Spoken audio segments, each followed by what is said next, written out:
Capítulo 3. Compromisso e coerência. Diabretes da mente. É mais fácil resistir no princípio do que no final. Leonardo da Vinci. Um estudo realizado por uma dupla de psicólogos canadenses, Knox e Inster, 1968, descobriu algo fascinante sobre os apostadores de corridas de cavalos. Logo após fazerem as apostas, eles estão muito mais confiantes nas chances de vitória do que antes. Claro que nada muda nas chances reais do cavalo, trata-se do mesmo animal, na mesma pista, no mesmo hipódromo. Mas na cabeça desses apostadores, as perspectivas melhoram substancialmente depois de terem adquirido o bilhete. Embora um tanto intrigante à primeira vista, a razão dessa mudança súbita tem a ver com uma arma comum de influência social. Como as outras, essa arma também reside dentro de nós, dirigindo nossas ações silenciosamente. Trata-se apenas do nosso desejo de ser, e parecer, coerentes com o que já fizemos. Depois que fazemos uma opção ou tomamos uma posição, deparamos com pressões pessoais e interpessoais exigindo que nos comportemos de acordo com esse compromisso. Essas pressões nos farão reagir de maneiras que justifiquem nossas decisões anteriores. Simplesmente nos convencemos de que fizemos a escolha certa e, sem dúvida, nos sentimos melhor quanto à nossa decisão. Fazio, Blaskovich Driscoll, 1992. Como ilustração, examinemos a história de minha vizinha Sarah e seu companheiro Tim. Depois de se conhecerem, namoraram por um tempo e, mesmo após Tim perder seu emprego, foram morar juntos. As coisas nunca foram perfeitas para Sarah, e ela queria que Tim se casasse com ela e parasse de beber. Tim resistiu às duas ideias.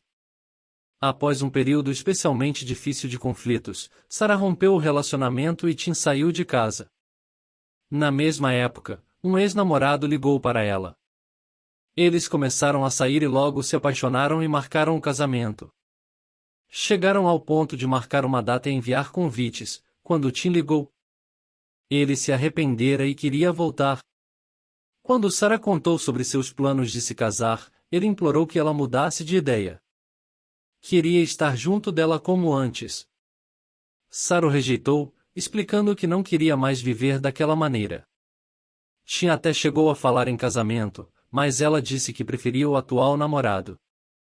Finalmente, Tim propôs parar de beber caso ela cedesse. Sentindo que, naquelas condições, preferia ficar com Tim, Sarah decidiu romper seu compromisso, cancelar o casamento e aceitar Tim de volta. Capítulo 3. Compromisso e coerência. Diabretes da mente. É mais fácil resistir no princípio do que no final. Leonardo da Vinci. Um estudo realizado por uma dupla de psicólogos canadenses, Knox e Inster, 1968, descobriu algo fascinante sobre os apostadores de corridas de cavalos. Logo após fazerem as apostas, eles estão muito mais confiantes nas chances de vitória do que antes. Claro que nada muda nas chances reais do cavalo, trata-se do mesmo animal, na mesma pista, no mesmo hipódromo. Mas na cabeça desses apostadores, as perspectivas melhoram substancialmente depois de terem adquirido o bilhete. Embora um tanto intrigante à primeira vista, a razão dessa mudança súbita tem a ver com uma arma comum de influência social. Como as outras, essa arma também reside dentro de nós, dirigindo nossas ações silenciosamente. Trata-se apenas do nosso desejo de ser, e parecer, coerentes com o que já fizemos. Depois que fazemos uma opção ou tomamos uma posição, deparamos com pressões pessoais e interpessoais exigindo que nos comportemos de acordo com esse compromisso. Essas pressões nos farão reagir de maneiras que justifiquem nossas decisões anteriores. Simplesmente nos convencemos de que fizemos a escolha certa e, sem dúvida, nos sentimos melhor quanto à nossa decisão. Fazio, Blaskovich Driscoll, 1992. Como ilustração, examinemos a história de minha vizinha Sarah e seu companheiro Tim. Depois de se conhecerem, namoraram por um tempo e, mesmo após Tim perder seu emprego, foram morar juntos. As coisas nunca foram perfeitas para Sarah, e ela queria que Tim se casasse com ela e parasse de beber. Tim resistiu às duas ideias. Após um período especialmente difícil de conflitos, Sarah rompeu o relacionamento e Tim saiu de casa. Na mesma época, um ex-namorado ligou para ela. Eles começaram a sair e logo se apaixonaram e marcaram o casamento. Chegaram ao ponto de marcar uma data e enviar convites, quando Tim ligou. Ele se arrependera e queria voltar. Quando Sarah contou sobre seus planos de se casar, ele implorou que ela mudasse de ideia. Queria estar junto dela como antes. Sarah o rejeitou, explicando que não queria mais viver daquela maneira. Tim até chegou a falar em casamento, mas ela disse que preferia o atual namorado. Finalmente, Tim propôs parar de beber caso ela cedesse. Sentindo que, naquelas condições, preferia ficar com Tim, Sarah decidiu romper seu compromisso, cancelar o casamento e aceitar Tim de volta. Um mês depois, Tim disse a Sarah que não achava necessário parar de beber. Mais um mês depois, decidiu que eles deveriam esperar mais um pouco antes de se casarem. 2 anos já se passaram e Tim e Sarah continuam morando juntos exatamente como antes.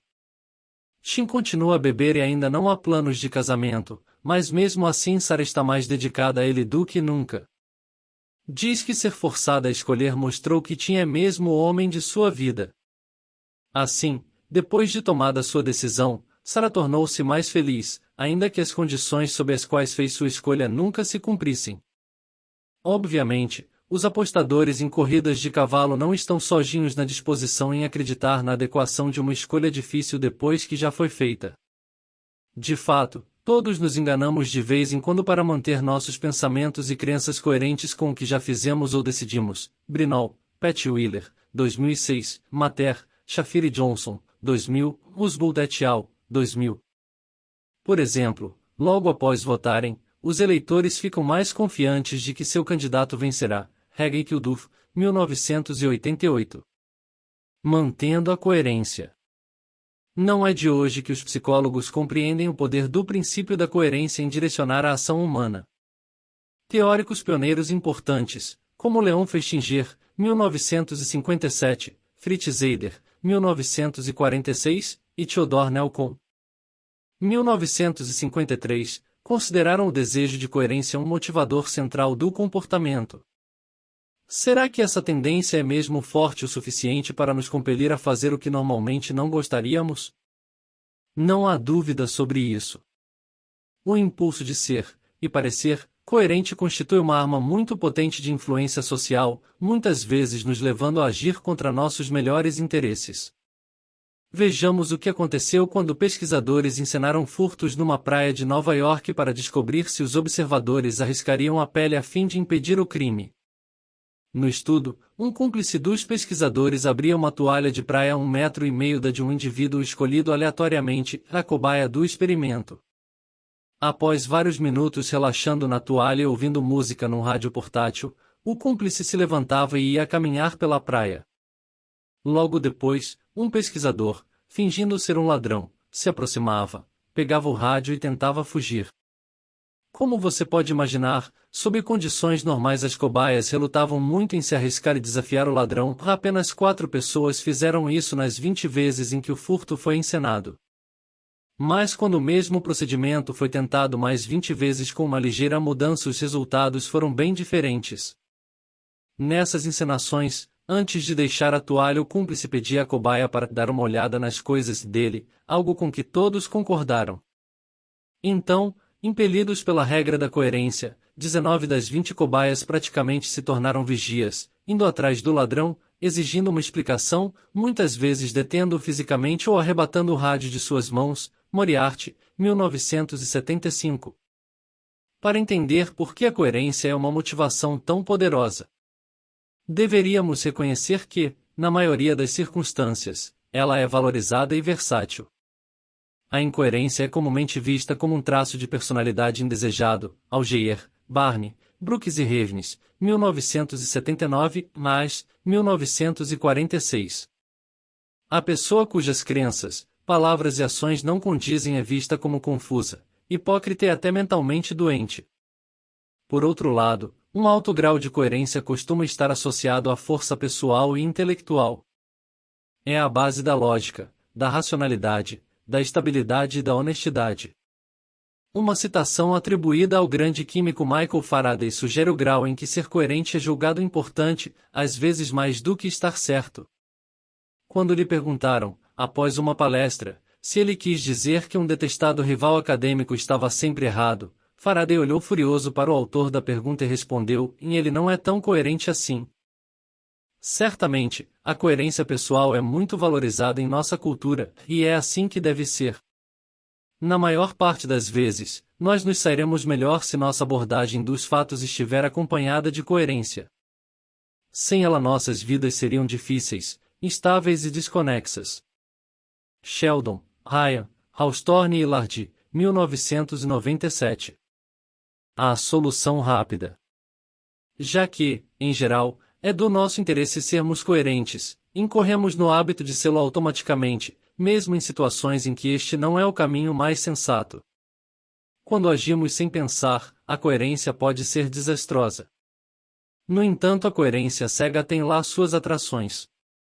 Primeiro, como todas as outras formas de reação automática, a coerência oferece um atalho em meio às complexidades da vida moderna. Depois que tomamos uma decisão, a coerência obstinada nos permite um requinte bem atraente e não mais quebrar a cabeça com o assunto.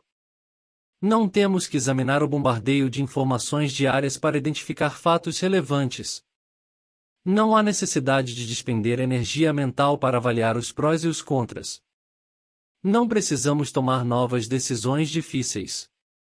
Em vez disso, tudo o que temos que fazer quando somos confrontados com as questões, clique, ligar nossa fita da coerência para, sabermos em que acreditar, o que dizer ou o que fazer. Basta agirmos de forma coerente com nossa decisão anterior. O fascínio desse requinte não deve ser minimizado. Ele oferece um método conveniente, relativamente simples e eficiente de lidar com as complexidades da vida diária, que tanto exigem de nossas energias e capacidades mentais. Não é complicado entender, então, por que a coerência automática é uma reação difícil de refrear. Ela nos oferece um meio de escapar dos rigores do pensamento constante. Com nossas fitas da coerência operando, podemos seguir em frente, felizes por não precisarmos pensar tanto. Como observou o pintor inglês Joshua Reynolds, não há expediente ao qual um homem não venha a recorrer para evitar o trabalho de pensar. A fortaleza insensata. Existe também uma segunda atração, mais perversa, da coerência mecânica. Às vezes, não é o esforço do trabalho cognitivo difícil que nos faz evitar a atividade pensante, mas suas penosas consequências. Ter que encarar o conjunto desagradavelmente claro e indesejável de respostas fornecidas pelo raciocínio pode estimular nossa opção pela preguiça mental. Existem certas coisas perturbadoras que preferiríamos não perceber. Por ser um método pré-programado e maquinal de reação, a coerência automática tem a capacidade de oferecer um abrigo seguro das percepções preocupantes. Protegidos pela fortaleza da coerência rígida, podemos ser impermeáveis aos ataques da razão. Durante uma palestra introdutória do programa de meditação transcendental, MT, testemunhei um exemplo de como as pessoas se escondem dentro das muralhas da coerência para se proteger das consequências incômodas do ato de raciocinar. A palestra foi ministrada por 2 jovens sérios e visava recrutar novos membros para o curso. Os instrutores garantiram que o curso oferecia um tipo singular de MT que nos permitiria atingir todo tipo de coisas desejáveis, variando da simples paz interior a capacidades mais espetaculares, voar e atravessar paredes, nos estágios mais avançados e mais caros do curso. Eu havia decidido comparecer ao evento para observar os tipos de táticas de consentimento usadas naquele recrutamento e levará comigo um amigo interessado, um professor universitário cujas áreas de especialização eram estatística e lógica simbólica. À medida que a palestra avançava e os palestrantes explicavam a teoria por trás da MT, percebi meu amigo cada vez mais inquieto. Parecendo aflito e se mexendo o tempo todo na cadeira, finalmente não conseguiu resistir. Quando os palestrantes convidaram o público a fazer perguntas, ele levantou a mão e, educadamente porém de maneira firme, destruiu a apresentação que acabáramos de ouvir. Em menos de 2 minutos, apontou exatamente por que o argumento complexo dos palestrantes era contraditório, ilógico e absurdo. O efeito sobre os palestrantes foi devastador. Após um silêncio confuso, cada um tentou uma resposta, mas pararam na metade, consultaram colegas, e por fim, admitiram que os pontos do meu amigo eram válidos e exigiam um estudo posterior. Mais interessante para mim, porém, foi o efeito sobre o resto do público. Ao final da sessão de perguntas, os dois recrutadores se viram diante de uma multidão de membros do público pagando $75 para ingressar no curso de MT, cutucando-se, dando de ombros e deixando escaparem risadinhas enquanto recolhiam os pagamentos. Os recrutadores exibiram sinais de puro espanto. Após o que havia parecido um golpe constrangedor, a palestra acabou se tornando um grande sucesso, gerando níveis anormais de aprovação. Embora um tanto intrigado, atribuí a reação do público à incompreensão da lógica dos argumentos do meu colega. Mas descobri que aconteceu o inverso. Fora da sala de conferências, após o evento, fomos abordados por 3 pessoas que já haviam pago sua matrícula. Queriam saber por que tínhamos assistido à palestra. Explicamos e lhes devolvemos a pergunta. Um deles era um aspirante ator que queria desesperadamente vencer em sua carreira e havia ido à reunião para ver se a MT lhe daria o autocontrole indispensável ao domínio de sua arte. Os recrutadores tinham-lhe assegurado que sim. O segundo se descreveu como um insone profundo que esperava que a MT proporcionasse o relaxamento necessário para conseguir dormir. O terceiro servia como um porta-voz não oficial. Estava se dando mal na faculdade porque o tempo de estudo nunca era suficiente. Havia ido à reunião para descobrir se a meditação poderia fazer com que precisasse de menos horas de sono à noite. O tempo ganho poderia ser então usado para estudar. É interessante observar que os recrutadores lhe informaram, assim como para o insone, que as técnicas apresentadas poderiam resolver seus respectivos problemas, embora opostos. Ainda pensando que os 3 se matricularam porque não entenderam as objeções do meu amigo, comecei a questioná-los sobre aspectos do argumento dele. Para minha surpresa, descobri que haviam entendido perfeitamente seus comentários.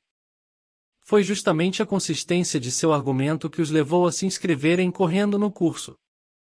O porta-voz explicou bem, e eu não pretendia gastar nada esta noite porque estou quebrado. Ia esperar até a próxima reunião. Mas quando seu colega começou a falar, senti que, se eu não entregasse o dinheiro agora, quando voltasse para casa começaria a pensar no que ele disse e jamais me inscreveria. De repente, as coisas começaram a fazer sentido. Aquelas eram pessoas com problemas reais buscando desesperadamente uma solução que, se fossemos acreditar nos líderes da discussão, seria encontrada na MT, movidos por suas necessidades, queriam acreditar que a meditação era sua resposta. Eis que, por intermédio de meu colega, intromete-se a voz da razão, mostrando que a teoria subjacente à sua solução recém-descoberta era ilógica. E então o pânico se instalou. Algo precisa ser feito logo antes que a racionalidade se imponha, deixando-os de novo sem esperanças. Muralhas urgentes contra a razão são necessárias, não importa que a fortaleza a ser erguida seja insensata. Rápido, um abrigo contra o pensamento. Aqui, tome o dinheiro. Ufa, escapei por um triz. Já não preciso pensar no problema. A decisão foi tomada e, de agora em diante, a fita da coerência pode ser tocada sempre que necessário. MT. Claro que acho que vai me ajudar. Com certeza vou ter sucesso. Acredito piamente na MT. Já paguei minha inscrição, certo? Ah, os confortos da coerência maquinal. Agora vou ter um pouco de sossego. Bem melhor que a preocupação e o cansaço daquela busca difícil. E esconde-esconde. Se, ao que parece, a coerência automática funciona como um escudo contra o pensamento, não surpreende que ela possa também ser explorada por aqueles que prefeririam que respondêssemos aos seus pedidos sem pensar. Para os aproveitadores, interessados em nossa reação mecânica e impensada às suas solicitações, nossa tendência à coerência automática é uma mina de ouro. Eles são tão exímios em fazer com que executemos nossas fitas da coerência quando isso os favorece que é raro percebermos que fomos dominados. À maneira do jiu-jitsu, eles estruturam suas interações conosco de modo que nossa própria necessidade de coerência resulte diretamente em seu benefício. Alguns grandes fabricantes de brinquedos recorrem a essa abordagem para reduzir um problema criado pelos padrões de compras sazonais. Todo mundo sabe que o período de pico para os fabricantes ocorre antes e durante o período natalino. O problema é que depois as vendas de brinquedos sofrem uma queda brusca pelos próximos meses. Seus clientes já esgotaram seu orçamento de presentes e resistem firmemente aos pedidos das crianças. Desse modo, eles enfrentam um dilema: como manter as vendas altas durante a estação mais lucrativa e, ao mesmo tempo, conservar uma boa demanda por brinquedos nos meses seguintes? Sua dificuldade certamente não está em motivar as crianças a quererem mais brinquedos depois do Natal. O problema está em motivar os pais, que já gastaram muito dinheiro, a comprar mais um brinquedo para seus filhos. O que os fabricantes poderiam fazer para produzir esse comportamento improvável? Alguns criaram campanhas publicitárias, outros reduziram os preços durante o período de baixa, mas nenhum desses dispositivos comuns de venda surtiu efeito. Ambas as táticas são dispendiosas e têm sido ineficazes para aumentar as vendas aos níveis desejados. Os pais não estão a fim de comprar brinquedos, e as influências da publicidade ou dos preços mais baixos não são suficientes para convencê-los. Alguns grandes produtores de brinquedos, porém, acreditam terem encontrado a solução. Ela é criativa e envolve apenas uma despesa publicitária normal e a compreensão do efeito poderoso da necessidade de coerência. Minha primeira pista de como a estratégia das empresas de brinquedos funcionava surgiu depois que eu caí na armadilha uma vez, e como um verdadeiro trouxa, tornei a cair. Era janeiro e eu estava na maior loja de brinquedos da cidade. Depois de comprar ali um montão de presentes para meu filho um mês antes, havia jurado não entrar naquela loja, ou em qualquer outra semelhante, por um bom tempo. No entanto, lá estava eu, não apenas naquele lugar diabólico, mas também no processo de comprar outro brinquedo caro para meu filho, num grande Autorama. Diante da vitrine encontrei um ex-vizinho que estava comprando o mesmo brinquedo para seu filho. Não nos víamos fazia exatamente um ano, desde o dia em que, na mesma loja, ambos compramos para nossos filhos outro presente caro, pós-Natal, daquela vez, um robô que andava, falava e causava destruição. Rimos do fato de nos vermos apenas uma vez por ano, na mesma hora, no mesmo local, fazendo a mesma coisa. Mais tarde naquele dia mencionei a coincidência a um amigo que já havia trabalhado no ramo de brinquedos. Não foi coincidência, disse ele, como entendedor do assunto. O que você quer dizer? Deixe-me fazer umas perguntas sobre o Autorama que comprou este ano.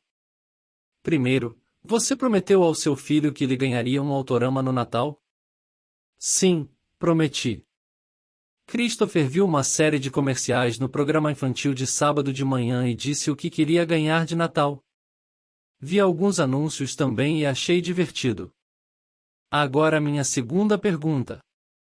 Quando você foi comprar, descobriu que estava esgotado em todas as lojas. Isso mesmo. Os vendedores disseram que tinham encomendado, mas não sabiam quando chegaria mais. Por isso tive que comprar para Christopher alguns outros brinquedos no lugar do Autorama. Mas como você sabia disso?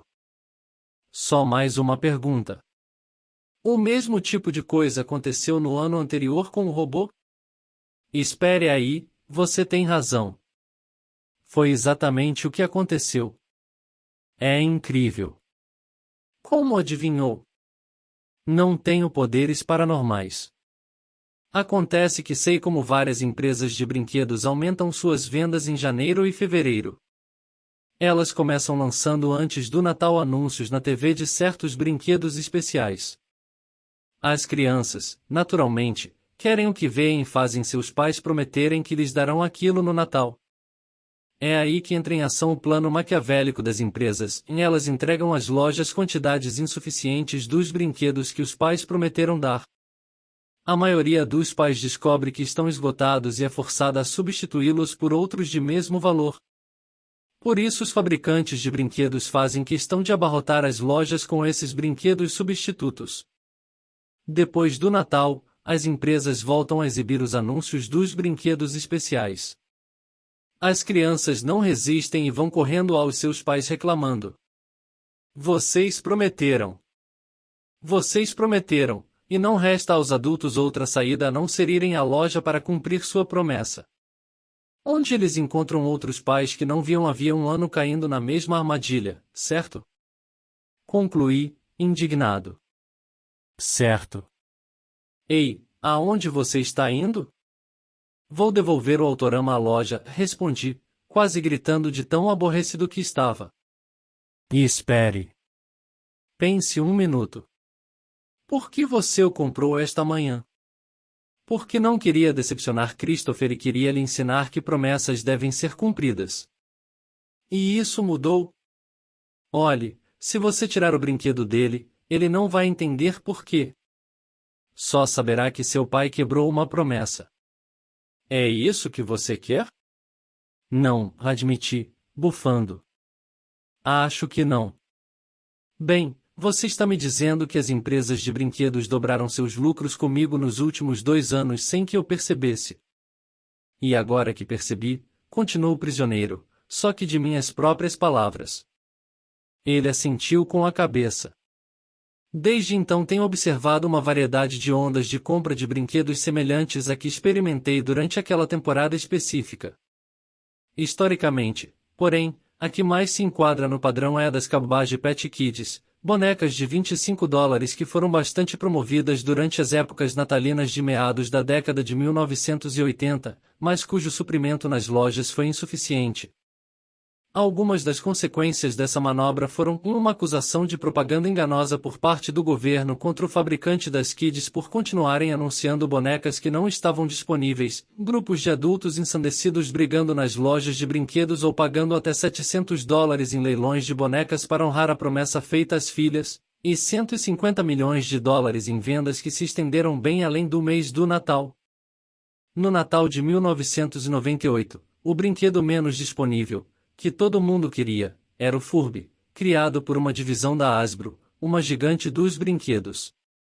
Quando perguntaram o que os pais, frustrados por não conseguirem obter o Furby, deveriam dizer aos filhos, um porta-voz da empresa aconselhou que fizessem o tipo de promessa que tem beneficiado os fabricantes de brinquedos há décadas: vou tentar comprar, mas, se não conseguir agora, comprarei depois. Tour, 1998. O segredo é o compromisso. Assim que percebemos o incrível poder da coerência em direcionar a ação humana, uma importante pergunta prática nos vem à mente: como essa força é mobilizada? O que produz o clique que ativa o zoom da poderosa fita da coerência? Os psicólogos sociais acham que sabem a resposta: em compromisso.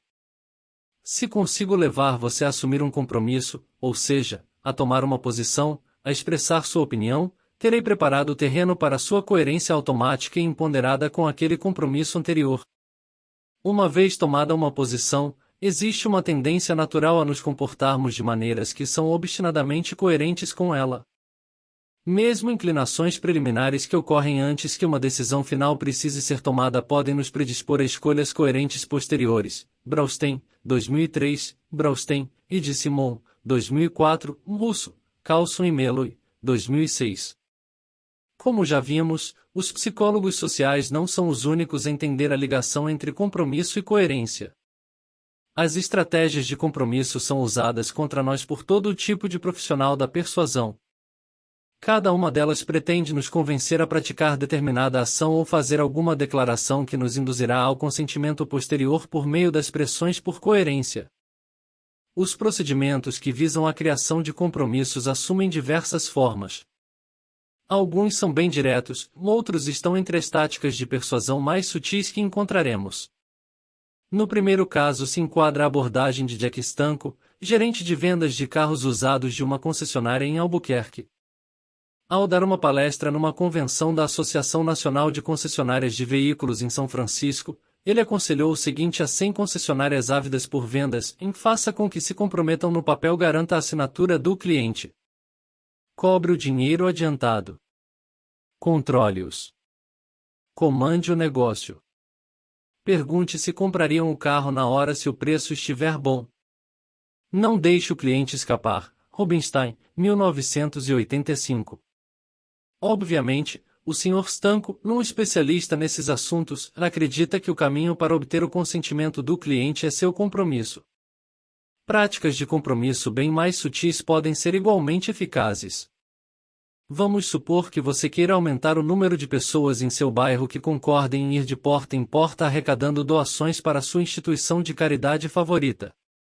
Você faria bem em estudar a abordagem adotada pelo psicólogo social Stephen J. Sherman. Ele convocou uma amostra dos moradores de Bloomington, no estado de Indiana, como parte de uma pesquisa que vinha fazendo e solicitou que previssem o que diriam se alguém pedisse que passassem 3 horas coletando dinheiro para a Sociedade Americana de Câncer. Claro que, para não parecerem insensíveis diante dos pesquisadores ou de si mesmos, muitas dessas pessoas disseram que concordariam.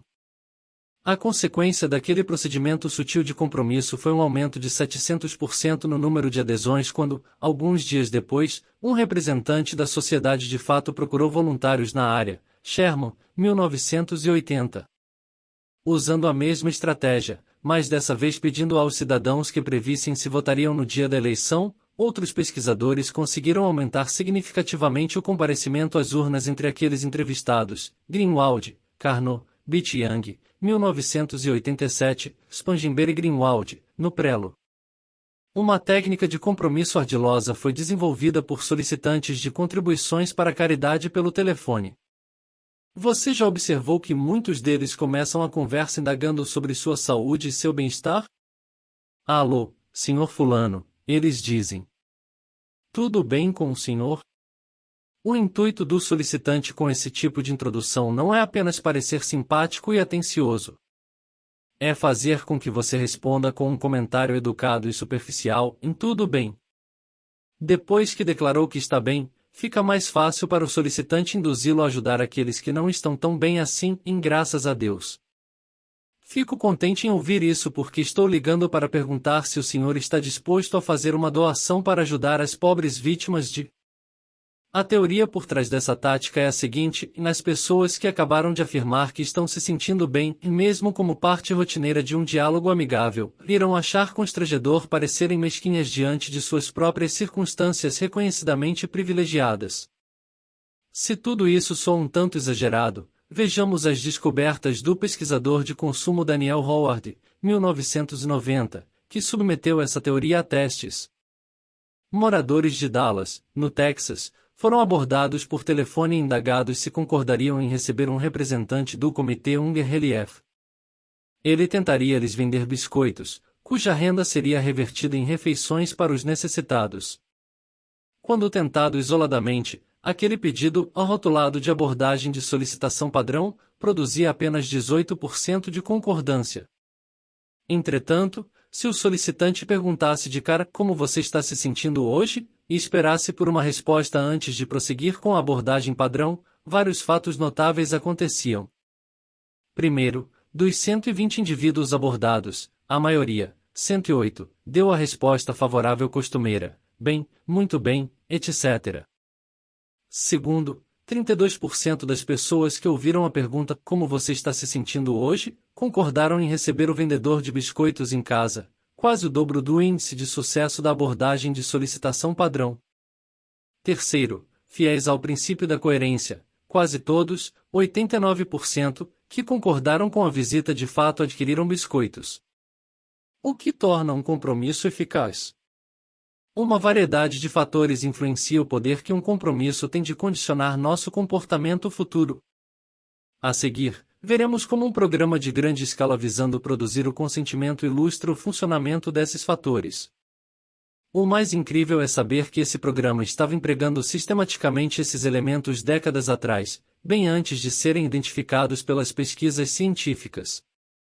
Durante a Guerra da Coreia, muitos soldados americanos capturados se viram em campos de prisioneiros de guerra comandados pelos comunistas chineses. Ficou claro no início do conflito que estes tratavam seus prisioneiros de modo diferente dos seus aliados norte-coreanos, que preferiam punições duras para obter a cooperação. Evitando a aparência de brutalidade, os comunistas chineses praticavam o que denominavam de política clemente, que era, na realidade, um ataque psicológico coordenado e sofisticado aos seus cativos. Após a guerra, psicólogos americanos interrogaram intensivamente os prisioneiros que retornaram para descobrir o que aconteceu, em parte por conta do sucesso perturbador de alguns aspectos do programa chinês.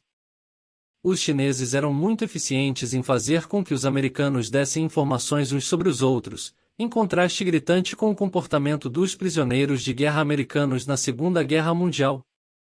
Esse foi um dos motivos por que os planos de fuga eram rapidamente descobertos e quase sempre frustrados.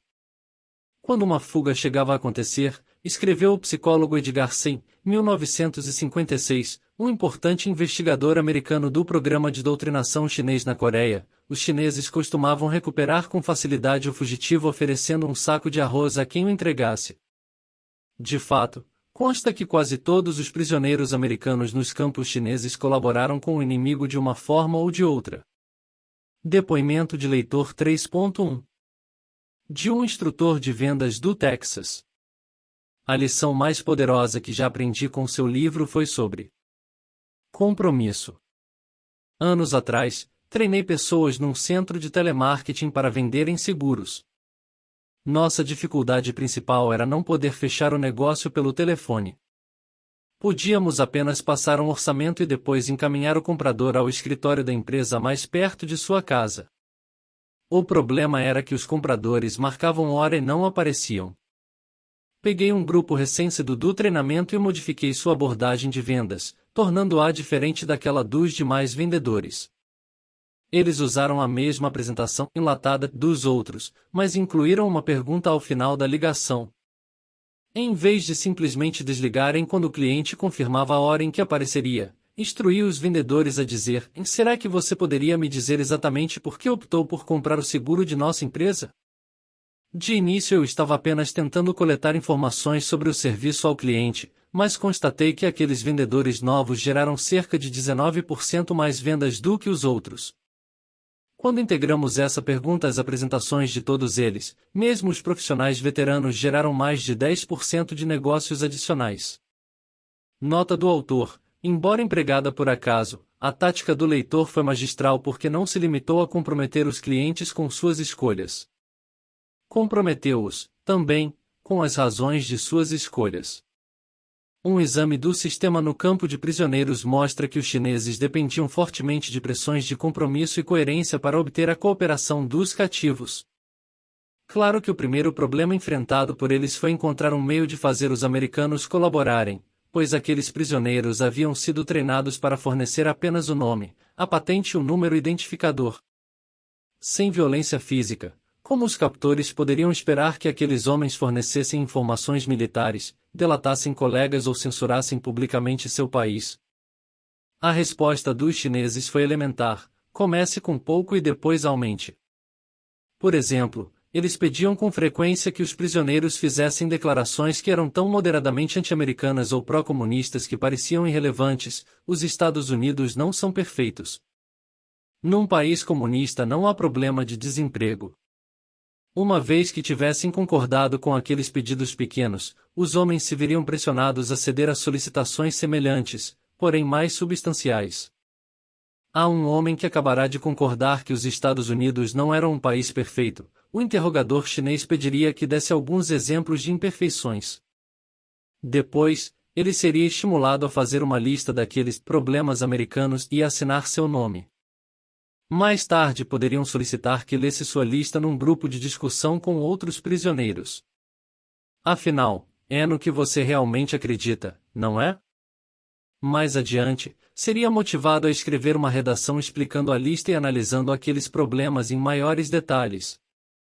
Os chineses poderiam então usar nomes e redações numa transmissão radiofônica anti-americana não só para o campo inteiro, mas para outros campos de prisioneiros de guerra na Coreia do Norte, bem como para forças americanas na Coreia do Sul. De repente ele se veria como um colaborador, tendo ajudado e encorajado o inimigo. Percebendo que escrevera a redação sem sofrer ameaças ou coerções, muitas vezes um homem mudava sua autoimagem para ser coerente com aquela ação e com seu novo rótulo de colaborador, o que muitas vezes resultava em atos de apoio ainda mais sistemáticos. Desse modo, enquanto apenas poucos homens conseguiram evitar totalmente a colaboração. De acordo com Sen, a maioria cooperou em algum momento fazendo coisas que lhes pareceram triviais, mas que os chineses souberam explorar a seu favor. O método se mostrou bastante eficaz para extrair confissões, autocríticas e informações durante os interrogatórios, 1956. Outros grupos de pessoas interessadas em persuadir também conhecem a utilidade e o poder dessa abordagem.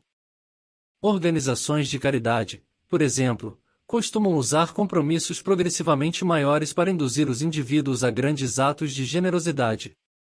Pesquisas mostraram que os compromissos iniciais triviais, como concordar em receber um entrevistador, podem começar uma onda de consentimento que induz comportamentos posteriores, como a concordância em doar órgãos ou medula. Carducci, Deuser, Bauer, Lard Ramaikers, 1989, Schwartz, 1970.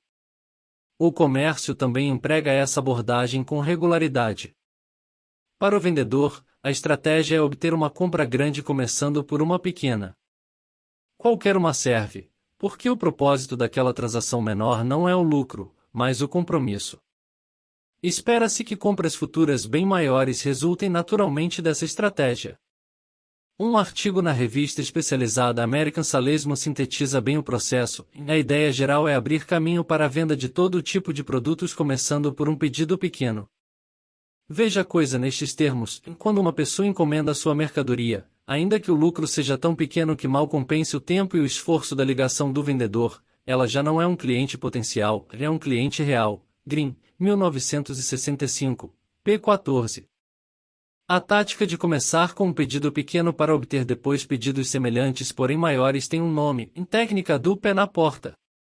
Os cientistas sociais tomaram conhecimento pela primeira vez de sua eficácia em 1966, quando os psicólogos Jonathan Friedman e Scott Fraser publicaram um conjunto impressionante de dados. Eles relataram os resultados de um experimento em que o pesquisador, fingindo-se de voluntário, foi de porta em porta numa área residencial da Califórnia fazendo um pedido absurdo aos moradores, na permissão para que um outdoor de serviço público fosse instalado no gramado de suas casas. Para terem uma ideia do aspecto do outdoor, o pesquisador mostrava a foto de uma casa atraente cuja fachada era tampada quase por completo por um enorme outdoor, nada bonito, com os dizeres: dirija com segurança. Embora o pedido fosse normalmente recusado por grande parte dos moradores da área, apenas 17% concordaram. Um grupo específico reagiu de maneira favorável. Naquele grupo, 76% das pessoas concordaram com a instalação do outdoor no gramado.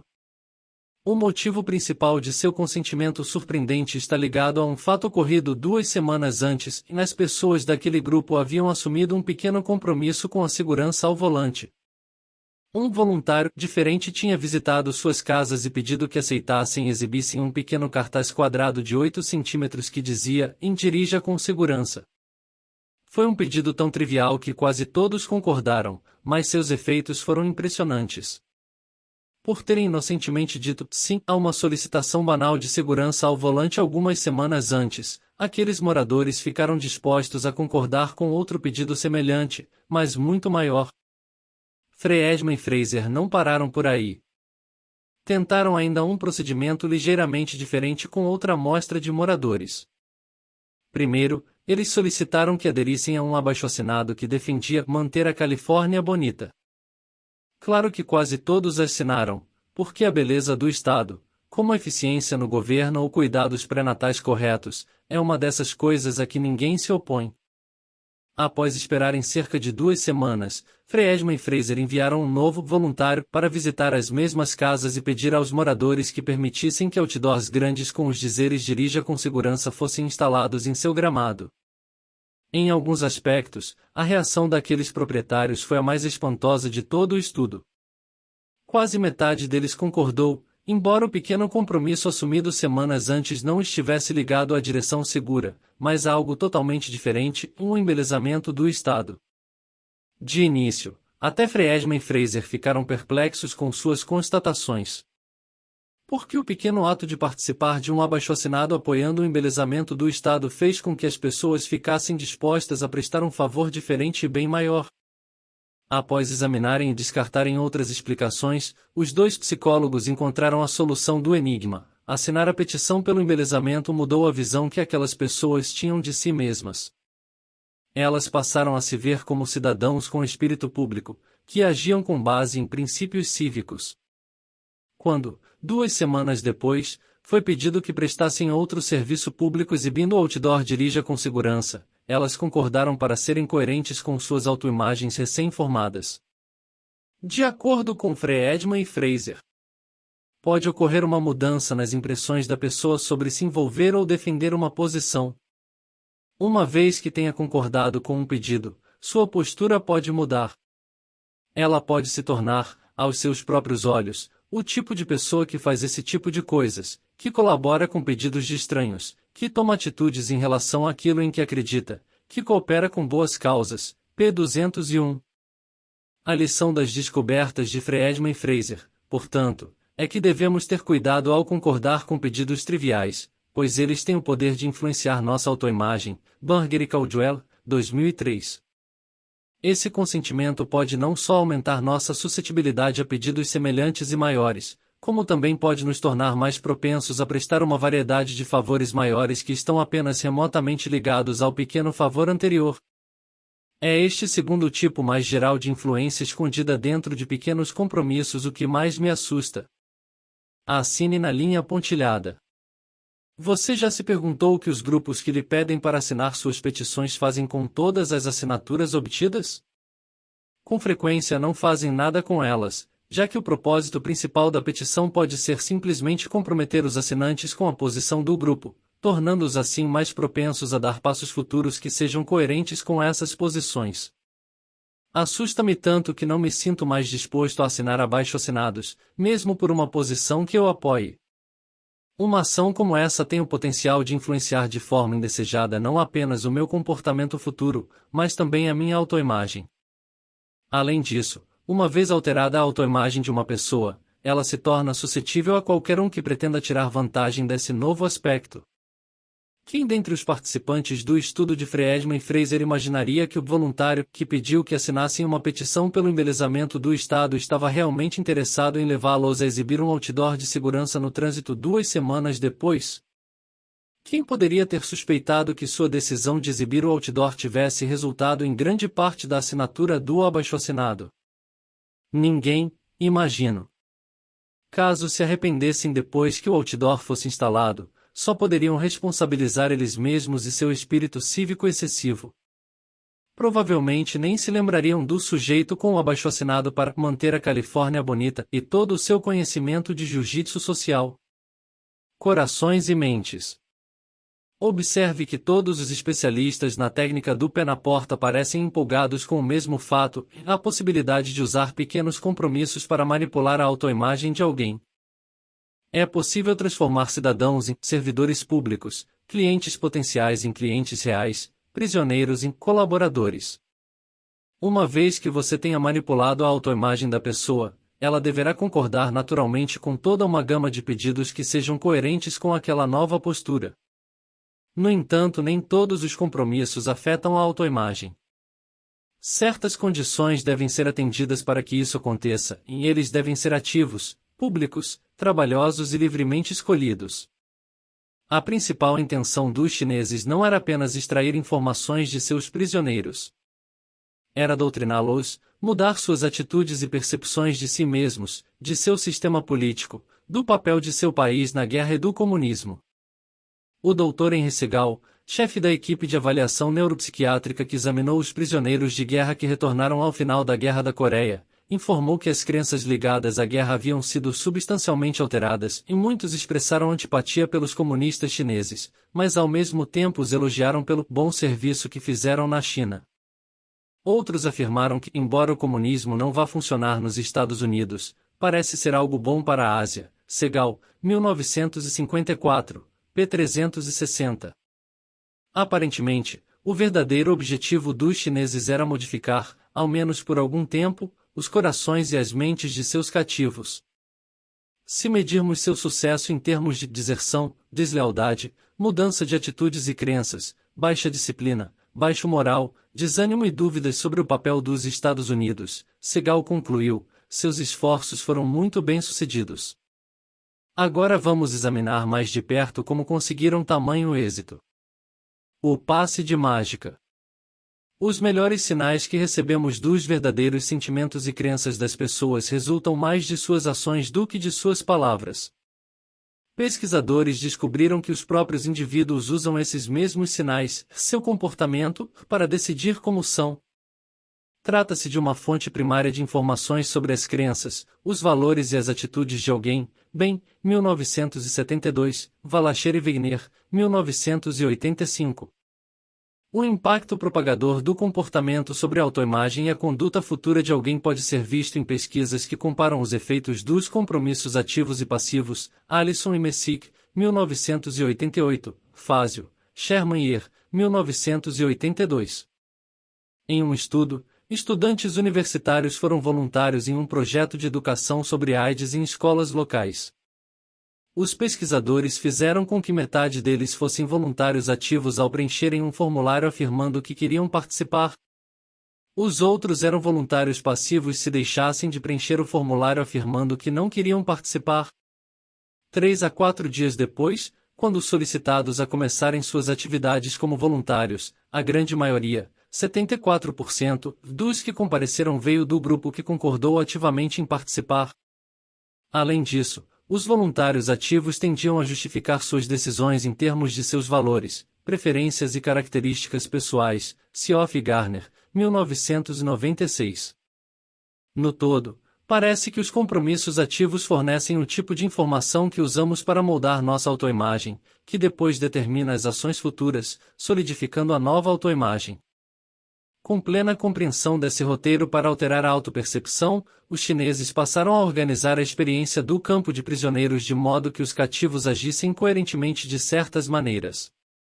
Os chineses sabiam que, em pouco tempo, aquelas ações começariam a cobrar seu preço, fazendo com que os prisioneiros mudassem suas visões de si mesmos, alinhando-as com o que haviam praticado. Escrever era um tipo de ação comprometedora que os chineses insistiam que os prisioneiros realizassem. Não bastava que ouvissem calados ou mesmo concordassem verbalmente com a linha chinesa. Eles eram sempre induzidos a passar isso para o papel sem. 1956, descreve uma tática de sessão de doutrinação padrão dos chineses. Uma técnica adicional era fazer com que o cativo escrevesse a pergunta e depois a resposta pró-comunista. Caso ele se recusasse a escrever de forma voluntária, era solicitado a copiar dos cadernos de anotações, o que deve ter parecido uma concessão suficientemente inofensiva. P. 161. Já vimos como compromissos que parecem triviais podem levar a um comportamento compatível no futuro. Como dispositivo de compromisso, uma declaração escrita possui grandes vantagens. Primeira, fornece uma prova física de que um ato ocorreu. Tendo escrito o que os chineses queriam, seria muito difícil para o prisioneiro duvidar de que fizera aquilo. Não havia como esquecer ou negar a si mesmo o que tinha feito, ao contrário do que aconteceria com as afirmações verbais. Ali estava seu próprio texto manuscrito, um ato irrevogavelmente documentado, levando-o a compatibilizar suas crenças e sua autoimagem com o que escrevera. Segunda, um testemunho escrito pode ser mostrado a outras pessoas, ou seja, ser usado para persuadir alguém a mudar as próprias atitudes na direção daquela afirmação. Mais importante para o propósito do compromisso é o fato de consistir numa prova convincente de que o autor acredita mesmo no que escreveu. As pessoas têm uma tendência natural a acreditar que uma afirmação por escrito reflete a verdadeira atitude de seu autor. Gavronsky, 2003. O que surpreende é que elas continuam achando isso mesmo depois de saberem que a pessoa não optou livremente por fazê-la. Um estudo dos psicólogos Edward Jones e James Harris, 1967, prova que isso ocorre de fato. Eles mostraram a várias pessoas um artigo favorável a Fidel Castro e em seguida pediram que avaliassem o verdadeiro sentimento do autor. Para algumas delas, Jones e Harris contaram que o autor tinha optado por escrever a favor de Castro, para outras, que tinha sido obrigado a escrever. O estranho foi que mesmo aquelas pessoas que sabiam que o autor fora coagido a escrever um artigo pró-Castro acharam que ele gostava de Castro. Parece que uma declaração de crença produz uma reação tipo clique, zoom em quem a testemunha. A não ser que haja fortes indícios contrários, os observadores automaticamente supõem que alguém que faz uma declaração dessas acredita em seu conteúdo. Allison, McKee, Miller e Worf, 1993. Considere o duplo efeito sobre a autoimagem de um prisioneiro que escreveu uma declaração pró-chinesa ou anti-americana. Aquela era não só uma lembrança pessoal duradoura de sua ação, como também serviu para convencer aqueles à sua volta de que refletia suas crenças reais. Como veremos no capítulo 4, o que as pessoas à nossa volta acreditam ser verdadeiro sobre nós determina em grande parte o que nós mesmos achamos que seja verdade. Por exemplo, um estudo descobriu que, uma semana após ouvirem que eram consideradas pessoas caridosas, donas de casa de New Haven, Connecticut, deram muito mais dinheiro a um arrecadador de fundos para a Associação de Esclerose Múltipla, Kraut, 1973. Aparentemente o mero conhecimento de que alguém as via como caridosas fez com que aquelas mulheres tornassem suas ações compatíveis com a impressão que passaram. Não é de hoje que políticos astutos tiram proveito do caráter criador de compromissos dos rótulos. Um mestre nisso foi o ex-presidente do Egito Anwar Sadat. Antes de iniciar negociações internacionais, Sadat assegurava aos oponentes que eles, e os cidadãos daquele país, eram conhecidos pelo espírito de colaboração e justiça. Com esse tipo de adulação, além de criar sentimentos positivos, Sadat também associava a identidade do oponente a uma linha de ação que servia aos seus objetivos. De acordo com o mestre em negociação Henry Kissinger, 1982, Sadat obtinha sucesso porque levava os outros a agir segundo seus interesses ao lhes dar uma reputação a ser resguardada. Depois que um compromisso é assumido, a autoimagem sofre a dupla pressão pela coerência. Por dentro, existe uma pressão para tornar a autoimagem compatível com a ação. Por fora, existe uma pressão mais sorrateira, uma tendência a ajustar essa imagem de acordo com a percepção que os outros têm de nós. Schlenker, Dlugolek e Doherty, 1994. Como eles acham que acreditamos no que escrevemos, ainda que tenhamos tido pouca escolha na questão, experimentamos outra vez uma pressão para alinhar a autoimagem com a declaração escrita. Na Coreia, diversos dispositivos sutis foram empregados para levar os prisioneiros a escrever, sem coerção direta, o que os chineses queriam. Por exemplo, os chineses sabiam que muitos prisioneiros estavam ansiosos por informar às suas famílias que estavam vivos. Ao mesmo tempo, os homens sabiam que seus captores censuravam a correspondência e que apenas algumas cartas poderiam sair do campo.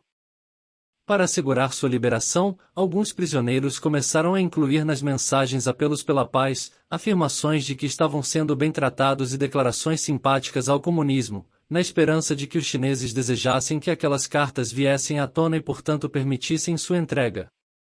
Claro que os chineses ficavam contentes em colaborar, aquelas cartas serviam muito bem aos seus interesses. Primeiro, seu esforço mundial de propaganda se beneficiou muito da aparição de declarações pró-comunistas por soldados americanos. Segundo, no serviço de doutrinação dos prisioneiros, os chineses haviam conseguido, sem levantar sequer um dedo, que vários homens se manifestassem em apoio à causa comunista. Uma técnica semelhante envolveu concursos de redações políticas realizados com regularidade no campo de prisioneiros. Os prêmios pela vitória costumavam ser pequenos, alguns cigarros, ou uma porção de fruta, mas escassos o bastante para gerar grande interesse por parte dos homens. Em geral, a redação vencedora era alguma que assumisse uma posição pró-comunista, mas nem sempre. Os chineses estavam cientes de que a maioria dos prisioneiros não entraria num concurso se achasse que só poderia vencer escrevendo um panfleto comunista. Além disso, eram espertos o suficiente para saber como incutir nos prisioneiros pequenos compromissos com o comunismo que pudessem depois fazer florescer. Assim, vez por outra, a redação vencedora era de apoio aos Estados Unidos, mas se dobrando uma ou duas vezes ao ponto de vista chinês. O efeito dessa estratégia foi exatamente o que os chineses queriam. Os homens continuaram a participar dos concursos porque viram que podiam vencer com redações favoráveis ao próprio país. Talvez sem se darem conta, porém, começaram a inclinar um pouquinho seus textos ao comunismo para terem uma chance melhor de vitória. Os chineses estavam prontos para se aproveitar de qualquer concessão ao dogma comunista e explorar as pressões pela coerência. No caso de uma declaração escrita dentro de uma redação voluntária, dispunham de um compromisso perfeito a partir do qual poderiam obter a colaboração e a conversão. Outros profissionais da persuasão também conhecem o poder gerador de compromissos embutido nas declarações escritas. A bem-sucedida Amway, por exemplo, dispõe de um meio para incentivar seu pessoal de vendas a alcançar feitos cada vez maiores. Os membros da equipe são solicitados a estabelecer metas de vendas individuais e se comprometerem com elas, registrando-as no papel. Uma última dica antes de você começar: fixe uma meta. O mais importante é defini-la, para que tenha algo a almejar, e passá-la para o papel. Existe algo mágico em anotar as coisas.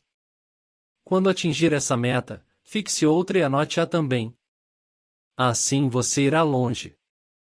Se o pessoal da Amway descobriu algo mágico em anotar as coisas, outras organizações comerciais também descobriram. Algumas empresas de vendas de porta em porta usam a magia dos compromissos escritos para combater as leis de desistência que existem em muitos estados americanos. Essas leis visam permitir aos clientes, alguns dias após concordarem em adquirir um item, que cancelem a compra e recebam reembolso total. De início, essa legislação prejudicou as empresas de vendas agressivas. Por enfatizarem táticas de alta pressão, seus clientes costumam comprar não porque desejem os produtos, mas porque são induzidos ou intimidados a adquiri-los. Quando as leis entraram em vigor, esses clientes começaram a cancelar suas compras aos montes. Desde então, essas empresas aprenderam um truque simples que reduz bastante o número de cancelamentos. Elas simplesmente fazem com que o cliente, e não o vendedor, preencha o acordo de venda. Segundo o programa de treinamento de vendas de uma empresa de enciclopédias, esse compromisso pessoal se mostrou um auxílio psicológico importantíssimo em impedir que os clientes desistissem de seus contratos. À semelhança da Amway, essas organizações descobriram que algo especial acontece quando as pessoas põem seus compromissos no papel. Elas honram aquilo que escreveram. Outra forma comum de as empresas explorarem a magia das declarações por escrito ocorre por meio do uso de um dispositivo promocional de aspecto inocente. Antes de começar a estudar as armas de influência social, eu me perguntava por que grandes fabricantes como a Procter & Gamble e a General Foods estão sempre promovendo aqueles concursos culturais com frases de até 25, 50 ou 100 palavras. Em muitos deles, o participante deve compor uma breve declaração pessoal que comece com as palavras "gosto do produto porque", elogiando suas vantagens. A empresa julga os textos e confere prêmios aos vencedores. O que me intrigava era não saber o que as organizações ganham com o concurso. Muitas vezes elas não exigem sequer que o participante compre o produto para submeter um texto. No entanto, parecem dispostas a bancar os custos de um concurso após o outro. Depoimento de leitor 3.2 do diretor de criação de uma grande agência de publicidade internacional. No final da década de 1990, perguntei a Fred De Luca, fundador e CEO dos restaurantes Subway, por que ele insistia em colocar a previsão 10.000 lojas em 2001 nos guardanapos de cada um dos estabelecimentos. Aquilo não parecia fazer sentido, pois eu sabia que ele estava bem distante de sua meta, que os consumidores não se importavam com seu plano e que seus franqueados estavam profundamente preocupados com a concorrência associada a uma meta como aquela. Sua resposta foi: se eu colocar minhas metas por escrito e torná-las conhecidas pelo mundo, estarei comprometido em alcançá-las. É desnecessário dizer que não apenas alcançou, como as superou. Nota do autor: em 1º de janeiro de 2008, o Subway possuía mais de 28.000 restaurantes em 86 países. Portanto, como também veremos na próxima sessão, compromissos por escrito e publicamente divulgados podem ser usados não apenas para influenciar os outros, mas para influenciar a nós mesmos.